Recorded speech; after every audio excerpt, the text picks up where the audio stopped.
Hey, good morning everybody. It's Mike, and thanks for jumping on here with me this morning. I want to continue our conversation that we started last week about target audiences or niches or areas of focus or specialties. I don't really care what you call it. I just think you have to have one. It's one of the things I did right in my business. It's one of the things I see all highly productive agents do. Sure, they have many different areas that their business comes to them from, but they have one, sometimes more defined specialties, usually just one, at least to start with for sure. This goes to answer the question, who is going to buy and sell homes with you this year? And you better be able to answer it, otherwise you're just playing bumper cars in a pretty big city, and you're hoping to get lucky. And luck's not a very good strategy, right? So who else does this? Well, doctors and lawyers do this. Insurance people do this. Why can't we? If you got arrested for murder tonight, you wouldn't call your real estate closing attorney to come get you out of prison, would you? Of course not. You would call an attorney that specializes in that type of criminal law. See how specialized it can get? The place I get my hair cut, they only cut men's hair. Not kids, not women, only men. And they're booked up solid months out. Highly specialized, the best in Atlanta at what they do for a living. How about you? Do you just have a real estate license? You're willing to help anybody that wants to buy or sell? Or you have your tribe, you have your group of peeps, you have your specialty. And that is the superhighway, the main place that most of your business comes from. Now, I'm going to start off this morning doing two things. I'm going to use myself as an example here, but I want you to plug you into me, okay? And at the very end, I'm just going to rattle off each morning. I've got this whole list in front of me of different target audiences. They have to be drilled down because most of the time they're way too broad in general, but it's a good place to start.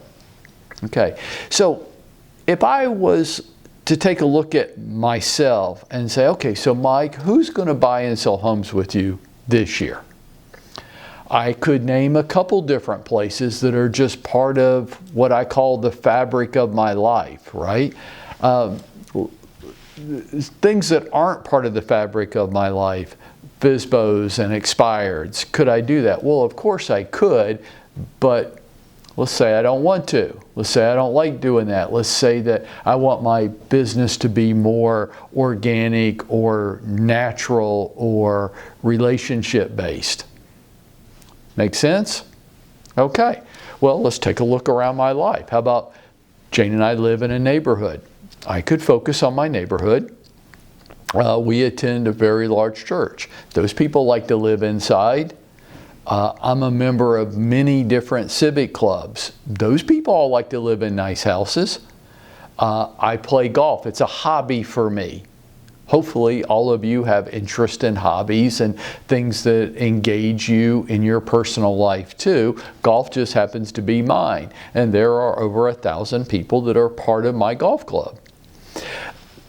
One of the things, okay, so let's cut through the crapola in this business, okay? So if I said my neighborhood, people want to call that geographic farming. I'm like, well, you could call it that. I know I have, but I really think my neighborhood is just a networking strategy. Well, Mike, you mentioned church. Yeah, now look, I'm not saying I go to church just to generate business for my real estate career. I'm not saying that, but like I can have multiple benefits from any one thing, right? Like I can live in my house and still help my neighbors, can't I? I could attend church based on my faith and still help professionally the people that attend the same church, right? Civic clubs. I'm not just in the civic club to develop leads for my business. It wouldn't work if that was my intent. People would smell that on me. But can I not be an active participant in my community and help other people that are trying to do the same thing? with their home needs?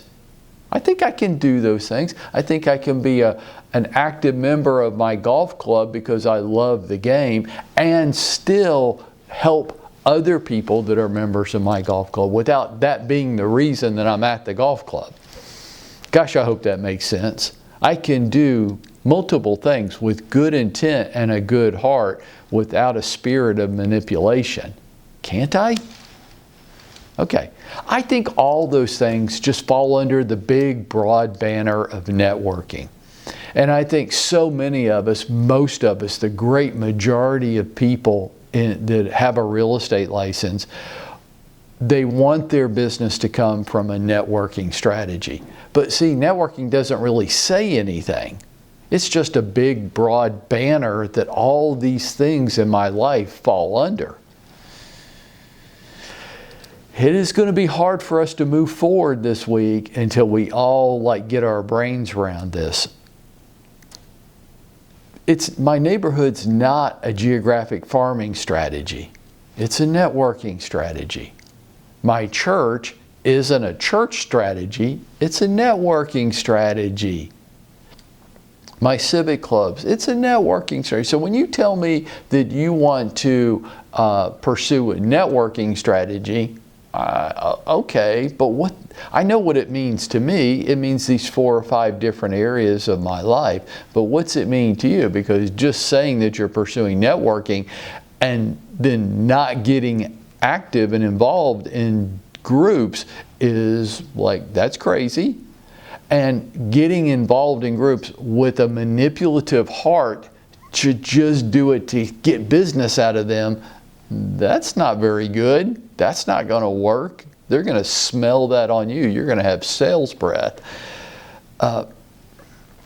When it comes to networking, I guess this is what I want to say. I have to meet you. I do. I have to meet you. You have to know me. And that'll come from touches. And we're going to dive into this more tomorrow. And I have to establish credibility. Those are 3 necessary ingredients to a successful networking strategy. And most, if not all, of the target audiences that you're going to come up with are going to fall under a banner of networking. I have to meet you. You have to know me. If somebody says, hey, do you know Mike Prewett? And they go, oh yeah, I know Mike pretty well. If I'm pursuing a networking strategy, you have to say that. I have to meet you, you have to know me, and I have to establish credibility. Now, how do we do that? Well, you're going to have to dial in again tomorrow morning to find that out. For now, who is your tribe? Who is going to buy and sell homes with you this year? And the longer you take to definitively answer that, the longer the problem continues. Now get out there and make it happen for yourself today.